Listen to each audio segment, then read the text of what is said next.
Hi, I'm Michelle Leanna, and I am here to tell you that gets better.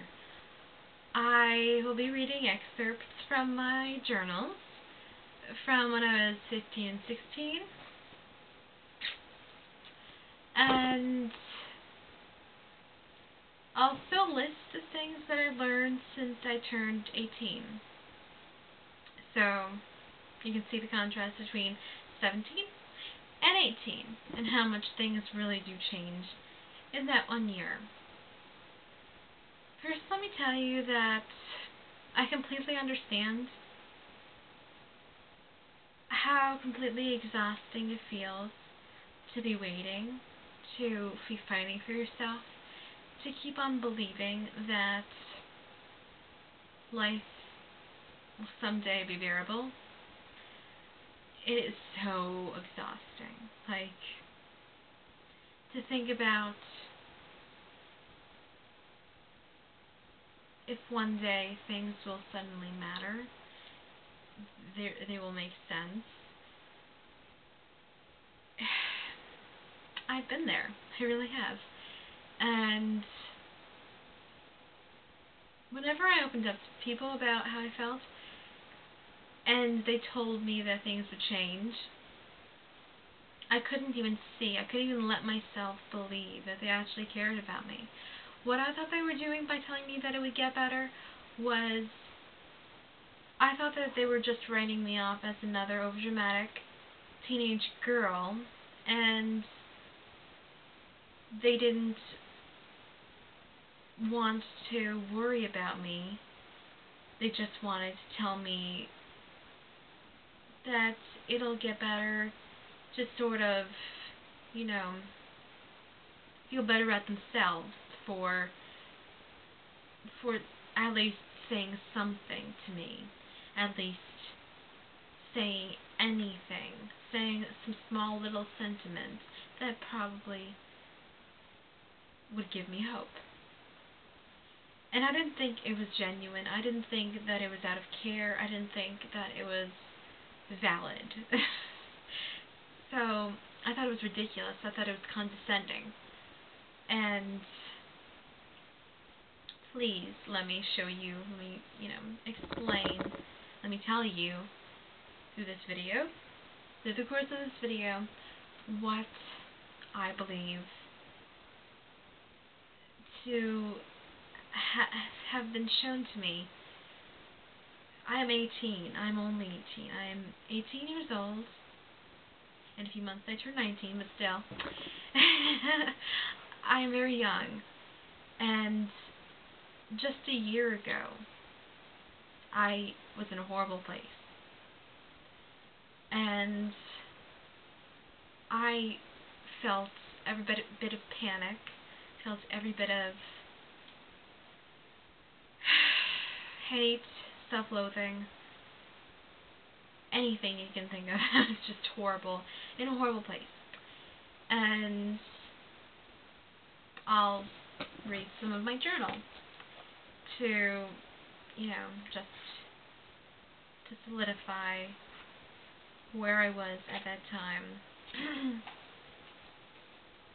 My first entry is when I was 17.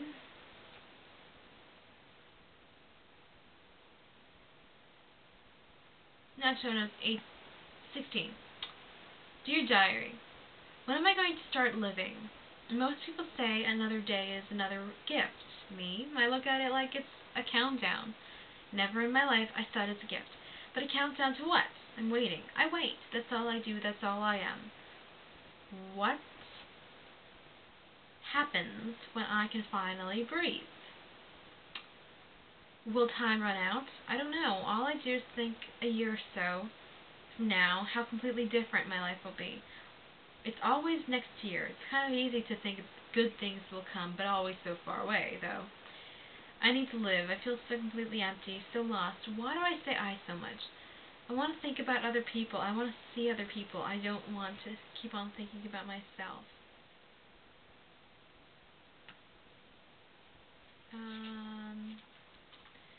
Then this other one is from when I was 17.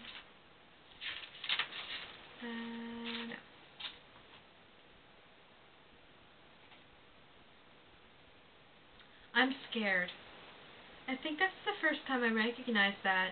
I'm scared that life will stay this bad, that nothing will change. I'll realize I really can't wait anymore. It feels like my foot is chained to the bottom of an ocean. When I go out with my sisters, slowly, I rise to the top. Very slowly, though. When I'm alone again, back go the chains. I can't breathe. I'm in the in-between. Life and death. Which way will I end up tipping? Another one.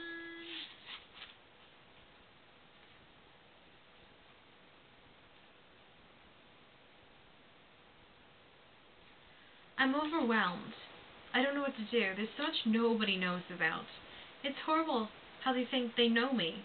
How they don't go crazy as I do with all this crap. It's so easy to forget about it when they don't even know about it. I need to talk to somebody. I'm getting worse. And it's too much. I don't want to ruin other people's lives.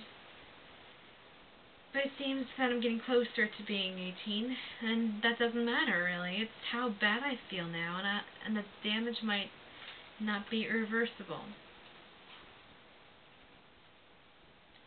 And to finish this off, this trip down memory lane, when I was, 15, 16, 17, that state of mind, I wrote a few "if you really knew me" statements. And if you don't know what "if you really knew me" is about, it's this challenge kind of thing that is brought to different areas, to different schools, where anybody can come and they can be divided. They're divided into circles, to different groups, and they're able to say very honest, very open statements so that they can finally get it out. So that they can finally say it out loud. Say secrets, say things that won't be judged. So I wrote some stuff in my journal.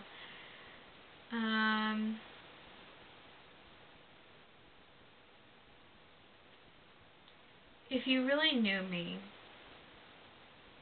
you'd know that just about every day I go over what I did and try not to hate myself. But that doesn't usually work. You'd know I'm terrified of being left behind, even though I'm used to it, and you'd know I desperately want someone to tell me that they're glad that I'm alive. That concludes our 17-year-old experience. Looking back on it, I was really terrified, and I was blaming myself for my unhappiness. I think you need to know that you're not in control of your life right now. You need to take responsibility for some things, like if you insult somebody or if you offend somebody, but where your life is at this point is for the most part not in your control. Legally, really, you are under your parents' control until you're 18. Whether your parents guide you the right way or the wrong way, it's their control. It's in their hands. And you really should not blame yourself for your unhappiness. You should not blame anything. You should blame your circumstances. And you should see that once people aren't controlling you, because that's basically what parents do, they control you. Even if their intentions are in the right place, they are controlling you because, you're their kid. Anyway, once you're not under anybody's control, you will see that things will turn around. Things will be so much different. And I'm going to go to this list on my laptop that I made of things that I learned once I turned 18. I started learning a lot of things, and it was ridiculous how much things were changing when I turned 18. Okay, number 1, I learned that I do not have to be afraid. Number 2, I learned that I do always have a choice. Number 3, I learned that I can make a move, and everything will not come crashing down if I make the wrong one. Number 4, I learned that how I feel is valid. Number 5, I learned that there are people who want to help when I don't feel okay, and they do care and they are genuine. Number 6, I learned that it's okay not to always put on a happy fake face. Number 7, I learned that I do not have to be punished for being who I am. Number 8, I learned that I can say no and really do deserve to have that respected. Number 9, I learned that doing what I want and what feels right is something that should be trusted. Number 10, I learned that I am brave. Number 11, I learned that I do not have to prove myself to anyone. And number 12, I learned that I am most definitely strong enough. Now I can identify myself as strong, and that is something that I really am proud of. Before, it was always a question of whether I was strong enough to get through this horrible time, to get through this experience, to get through this feeling. And I just feel now I am strong enough. I was patient. I fought for myself. I waited for things to turn around because that's really all I could do. All I could do was wait until I had control over my life. And I was strong enough.